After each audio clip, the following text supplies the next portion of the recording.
आप अगर शुगर के मरीज हैं, आपको अगर खून की बीमारियां हैं, आप अगर आर्थराइटिस के शिकार हैं, आपका अगर वजन ज्यादा है, तो इन सब के हल के लिए हम 1 सितंबर से एक कोर्स स्टार्ट करवा रहे हैं। आपकी स्क्रीन पर नंबर आ रहा है, आप इस नंबर पर राब्ता करके हमारे इस कोर्स का हिस्सा बन सकते हैं। एक फाइनेंशियल राइटर हैं रॉबर्ट कियोसाकी। आपने इनका नाम भी सुना होगा और इनकी किताब आपने जरूर पढ़ी होगी अगर आप सेल्फ हेल्प की फील्ड के अंदर हैं या आपको सेल्फ हेल्प की फील्ड अच्छी लगती है तो डेफिनेटली आपने ये किताब जरूर पढ़ी होगी। और अगर आपने पढ़ी नहीं होगी तो आपने इसका नाम जरूर सुना होगा। किताब का नाम है रिच डैड पुअर डैड, अमीर बाप गरीब बाप। ये बड़ी ज़बरदस्त किताब है और इस किताब का शुमार उन किताबों में होता है जिन्होंने वाकई लोगों का माइंड चेंज कर दिया, यानी ये माइंड चेंजर बुक्स में शुमार होती है। और इसके अंदर उन्होंने बताया हुआ है कि सिर्फ मेहनत से काम नहीं चलता, एक फाइनेंशियल मैनेजमेंट बहुत ज़रूरी होती है। अगर आप पूरी ज़िंदगी काम करते रहेंगे, पूरी ज़िंदगी पैसा कमाते रहेंगे, तो आप उस पैसे को एंजॉय नहीं कर सकेंगे। तो रॉबर्ट कियोसाकी का ये फिलॉसफी थी कि जब आप पैसा कमाते हैं तो उस पैसे को री इन्वेस्ट करें, क्योंकि वो जो री इन्वेस्टमेंट होगी वो आपको वेल्थी बनाएगी। और अगर आप री इन्वेस्ट चीज़ों को नहीं कर पाते या अपने पैसे को री इन्वेस्ट नहीं कर पाते तो फिर आप रिच तो हो सकते हैं लेकिन आप वेल्थी नहीं हो सकते। ये याद रखें कि रिचनेस में और वेल्थ में बड़ा फर्क है। रिचनेस ये होती है कि आप एक मशीन चला रहे हैं और उसके साथ मुसलसल मुसलसल पैसे कमा रहे हैं, इसको हम कहेंगे रिच, कि अमीर आदमी है, यानी इसके पास पैसा आ रहा है पैसा जा रहा है, पैसा आ रहा है पैसा जा रहा है, इसको हम कहेंगे अमीर। लेकिन जो वेल्थ होती है वो बिल्कुल मुख्तलिफ चीज़ होती है। वेल्थ में ये होता है कि आपने एक बार पैसा कमाया, उस पैसे को एक ऐसे ठिकाने पर लगाया कि अब वो पैसा खुद बहुत पैसा कमा रहा है। अब आप पैसा नहीं कमा रहे, पैसा आपके लिए पैसा कमा रहा है। यानी आपने पैसे की शक्ल में एक ऐसा मुलाजिम रख लिया जो आपको सर्व कर रहा है। तो इसको हम कहते हैं वेल्थ या वेल्थी, एक ऐसा शख्स जैसे पैसे को अपना मुलाजिम रख लिया। मैं अक्सर मुख्तलिफ जगहों पर जाता हूँ, जो सेल्फ हेल्प के मेरे अपने कस्टमर्स हैं, मेरे क्लाइंट्स हैं, जब मैं उनकी पर्सनल सेशंस लेता हूँ उनके, या उनकी फैक्ट्री को या उनके ब्रांड को रीवैम्प करने की कोशिश करता हूँ या उनकी पर्सनालिटी को चेंज करने की कोशिश करता हूँ, तो मैं उनसे एक सवाल पूछता हूँ। मैं उनसे पूछता हूँ कि ये बताइएगा कि आपके दफ्तर में कितने लोग काम करते हैं। तो कोई शख्स ये कहता है कि 100 लोग काम करते हैं, कोई कहता है जी 1000 लोग काम करते हैं। मेरा एक ऐसा क्लाइंट भी है जिसके पास 12,000 मुलाजिम है। तो मैं फिर उससे अगला सवाल ये पूछता हूँ कि मुझे ये बताइएगा कि इन 12,000 लोगों ने आपको मुलाजिम रखा हुआ है या आपने इनको रखा हुआ है। तो यहाँ पे आके वो कंफ्यूज हो जाता है। मैं उसे कहता हूँ कि मुझे ये बताइएगा कि इन 12,000 लोगों की सैलरी, पर्क्स एंड प्रिविलेजेस, क्या इसका प्रेशर आपके ऊपर है या नहीं है। तो लोग कहते हैं है प्रेशर, और हम कोशिश करते हैं कि पहली तारीख से पहले पहले हमारे पास इतने पैसे होने चाहिए हमारे अकाउंट में कि हम इन 12,000 लोगों को सैलरी दे सकें। तो फिर मैं इनसे कहता हूं कि भाई साहब, इसका मतलब ये हुआ कि इन 12,000 लोगों ने आपको मुलाजिम रखा हुआ, आप इनके लिए कमा रहे हैं, आप दिन रात जाग के काम करके कोशिश करते हैं कि आप महीने के आखिर में इतने पैसे इकट्ठे कर सकें कि आप इन 12,000 लोगों को सैलरी दे सकें। और इसके मुकाबले में अगर ये 12,000 लोग आपके मुलाजिम हों और आप एक साइड पे बैठे हों, तो इन लोगों को आपके लिए काम करना चाहिए। यानी ये दिन रात काम करके इतने पैसे कमाएं कि जिससे आप अपने आप को वेल्थी महसूस कर सकें और आपको दफ्तर जाने की ज़रूरत ना हो। और अगर आप दफ्तर जाएं तो 1-2 घंटों में वहाँ से होके वापस आ जाएं और बाकी आप ज़िंदगी चिल करें।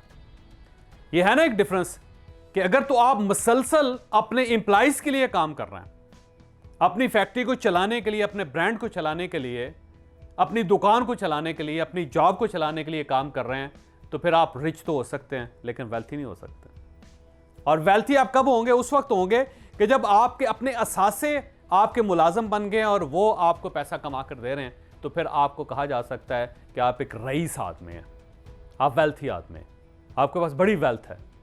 वेल्थ असासे को कहते हैं, यानी ऐसा असासा जो आपको कुछ ना कुछ कमा कर दे रहा है, और उस असासे को जब वो कमा रहा है तो आपको एफर्ट ना करनी पड़े। अगर आप उस पर एफर्ट कर रहे हैं तो फिर आप रिच हैं, आप वेल्थी नहीं। तो रॉबर्ट कियोसाकी ने अपनी ज़िंदगी का एक बड़ा दिलचस्प वाक़या लिखा अपनी किताब में। उसने लिखा कि जब उसके पास पैसे आए तो उसको बहुत शौक था कि वो एक फरारी गाड़ी खरीदे, अब सवाल यह था कि फरारी गाड़ी तो ले सकता था, पैसे तो उसके पास आ गए, तो उसने बजाय इसके कि अपने पास जो पैसे जमा हुए हैं उसको कंपनी को दे के वहां से फरारी गाड़ी ले लेता, उसने ये नहीं किया।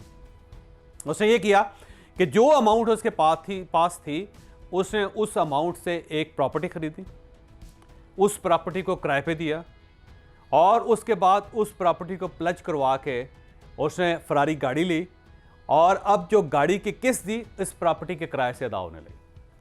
अब देखें कि वो जो प्रॉपर्टी है वो हर महीने इतने पैसे जनरेट कर रही है कि उससे फरारी की किस्त निकले। अब रॉबर्ट कियासाकी को इसका क्या फायदा हो? रॉबर्ट कियासाकी को इसके दो फायदे हुए।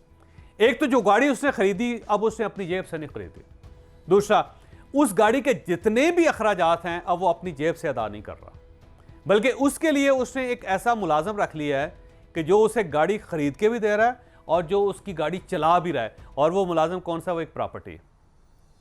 और प्रॉपर्टी अब क्या कर रही है कि रोज उसकी गाड़ी के लिए पैसे कमा रही।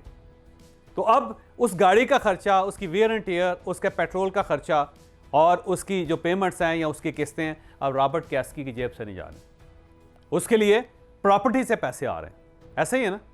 और दूसरी तरफ ये प्रॉपर्टी जो इसकी वैल्यू में रोज बरोज इजाफा होगा, यानी अगर 5 साल 10 साल बाद जब गाड़ी की किस्तें पूरी हो जाएंगी या 12 साल बाद गाड़ी की किस्तें मैच्योर हो जाती हैं तो इस साइड पे प्रॉपर्टी की प्राइस भी डबल हो जाएगी या 3 गुना हो जाएगी। तो आपने अगर $2 लाख की प्रॉपर्टी खरीदी है तो उस वक्त 4-5 लाख रुपए की $1 में आप उस प्रॉपर्टी को बेच सकेंगे, उसकी एसेट वैल्यू इतनी ज़्यादा होगी। और दूसरी साइड पे वो गाड़ी जो आप इस्तेमाल कर रहे हैं वो आपकी जेब से नहीं गई, वो आपको मुफ्त पड़ रही, तो आपको कितना फ़ायदा हो गया। तो उसने फिर लोगों को ये बताना शुरू किया कि जो आपके पास एसेट्स होते हैं उनको आप कमाने पे लगाएं, बजाय इसके कि आप कमा के अपने एसेट्स में इजाफा करें। ये ठीक सेंस नहीं है। सेंस ये कहती है कि आप अपने एसेट्स को कमाने पे लगाएं, खुद रिलैक्स रहें, बजाय इसके कि आप पूरी जद्दोजहद करके मेहनत करके अपने असासे बनाते चले जाएं, उसका आपको कोई फ़ायदा नहीं है। तो आपने इस सिस्टम को रिवर्स करना है। इसको आम जुबान में कहते हैं मनी मैनेजमेंट, यानी आपने अपने पैसे को इस तरह इस्तेमाल करना है कि पैसा कमाए, और जब ये कमाना शुरू कर देगा तो उसके बाद आप रिलैक्स हो जाएं, बजाय इसके कि आप कमाते चले जाएं और इसी में खप जाएं, मर जाएं, और आपको क्या फ़ायदा हुआ फिर सारे काम का। आप तो फिर मजदूर की ज़िंदगी गुजार रहे हैं। आप मजदूर की तरह पैदा हुए, पूरी ज़िंदगी मजदूरी करते रहे, कुछ एसेट्स आपने बना लिए लेकिन उन एसेट्स को एंजॉय नहीं कर सके आप, तो फिर इस ज़िंदगी का क्या फ़ायदा होगा। मैं क्योंकि मनी मैनेजमेंट के मैंने खुद बहुत से कोर्सेज़ किए हैं और मैं लोगों को कोर्स करवाता भी हूँ, पर्सनल सेशंस भी देता हूँ लोगों को मनी मैनेजमेंट पे, कि आपके पास अगर 4 करोड़ रुपए हैं तो आप उस 4 करोड़ रुपए को किस तरह इस्तेमाल कर सकते हैं कि वो हर महीने आपको 3, 4, 5, 6, 7 लाख रुपए दे दे, और साथ साथ उस एसेट में इजाफा भी होता जाए। 3-4 करोड़ रुपए जो आज से 10 साल बाद वो 20 करोड़ रुपए हो चुके हों, और साथ साथ वो आपके जो अखराजात हैं, मैनेजमेंट कास्ट है, वो भी बर्दाश्त कर रहे हो, या आपके लिविंग स्टैंडर्ड की कास्ट है उसको बर्दाश्त करते हो। मैं लोगों को ये पढ़ाता भी हूँ, मैं समझाता भी हूँ इस पर, और अक्सर लोग, मैं इस पर सेशंस भी करता हूँ, पब्लिक सेशंस होते हैं, और इस पर बहुत से लोगों ने अपनी ज़िंदगी को तब्दील किया सिर्फ यहाँ से थोड़ी सी सोच को बदलने से। तो हम इस बार इस्लामाबाद में 27 अगस्त को मनी मैनेजमेंट का एक सेशन कर रहे हैं। इस सेशन में हम आपको ये बताएंगे कि आपने पैसा कमाना कैसे, और जब आपने पैसा कमा लिया तो आपने इस पैसे को मज़ीद पैसा कमाने के लिए कहाँ पे एडजस्ट करना है, कहाँ पे लगाना है, यानी इसको आपने अपना मुलाजिम कैसे बनाना इस पैसे को कि वो आपके लिए कमाना शुरू कर दे, बजाय इसके कि आप पैसे को कमाते रहें। तो दूसरी चीज़ हम आपको ये बताएंगे। और तीसरा ये है कि दौलत एक एटमी पावर होती है, ये याद रखें आप। इस एटमी पावर को इस्तेमाल कैसे करना है, आपने इसको होल्ड कैसे करना है, क्योंकि एटम जब खुलता है तो वह सबसे पहले अपने बनाने वाले को मारता है। ऐसा नहीं हो सकता कि आपने लेबॉर्ट्री में एटम बम बनाया है और उसको आपने फाड़ा है तो आपको छोड़ देगा, नहीं। ये एक ऐसा सांप है जो सबसे पहले आपको डसेगा, ये एक ऐसी गाड़ी है जो सबसे पहले आपको कुचलेगी, ये एक ऐसा जहर है जो सबसे पहले आपको मारेगा। लिहाजा जो दौलत है उसको इस्तेमाल कैसे करना है और उसको रखना कैसे, उसको होल्ड कैसे करना है कि वो आपको नुकसान ना पहुंचाए। मैं अक्सर लोगों से ये कहता हूं कि लोग गुर्बत से नहीं मरते, लोग अमारत से, पैसे से मरते हैं। आपने कभी किसी को गुर्बत से मरते हुए नहीं देखा होगा, मेरा दावा है, लेकिन आप पैसे के हाथों मरते हुए लोगों को रोज देखते हैं। मैं इसी तरह कहता हूं कि लोग भूख से नहीं मरते, खाकर मरते हैं, यानी ओवर ईटिंग करेंगे तो मर जाएंगे, भूखे रहेंगे तो नहीं मरेंगे। तो सेम पैसा जो है ना एक एटमी पावर है जिसको आपने अपने कंट्रोल में कैसे करना है, ये बहुत ज़्यादा इंपॉर्टेंट है। आप अगर अरबों रुपए अपने बच्चों के लिए छोड़ गए तो सबसे पहले बच्चे उस पैसे के हाथों मारे जाएंगे। बहन बहन नहीं रहेगी, भाई भाई नहीं रहेगा, वालिद वालिद नहीं रहेगा, माँ माँ नहीं रहेगी, रिश्तों को खा जाएगी दौलत ही है। लिहाजा जब तक आप उस दौलत को इस्तेमाल करना नहीं सीखेंगे, उसको कंट्रोल करना नहीं सीखेंगे, ये दौलत आपके लिए खौफनाक होगी। आपने बड़ी फैमिलीज देखी होंगी जो दौलत के हाथों मारी गई, जिनके सारे रिश्ते खत्म हो गए। बाप ने बेटे को मार दिया, बेटे ने बाप को मार दिया, भाई ने बहन को कत्ल कर दिया, बहन ने अपने भाई को जहर दे दिया, बीवी ने अपने खामद को मार दिया, खामद ने अपनी बीवी को कत्ल कर दिया। आप रोज देखते होंगे। क्यों?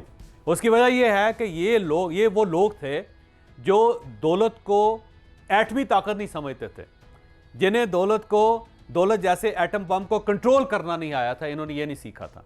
लिहाजा तीसरा हम आपको ये बताएंगे कि आपने दौलत को कंट्रोल कैसे करना है। ये ना हो कि ये आपको उल्टी कुचल कर चली जाए। तो 27 अगस्त याद रखिएगा, इस्लामाबाद शहर में हम एक फुल डे सेशन कर रहे हैं जिसमें हम आपको मनी मैनेजमेंट सिखाएंगे। आप अगर गरीब हैं तो हम आपको बताएंगे कि आप अमीर कैसे हो सकते हैं। अगर आप मीडियम रेंज के अमीर हैं तो हम आपको बताएंगे कि आप अपनी वेल्थ में इजाफा कैसे कर सकते हैं। और अगर अल्लाह ताला ने आपको सब कुछ दे दिया है तो हम आपको ये सिखाएंगे कि आपने उस सब कुछ को कंट्रोल कैसे करना है, आपने उससे अपनी ज़िंदगी को, अपने ख़ानदान को बेहतर कैसे रखना है।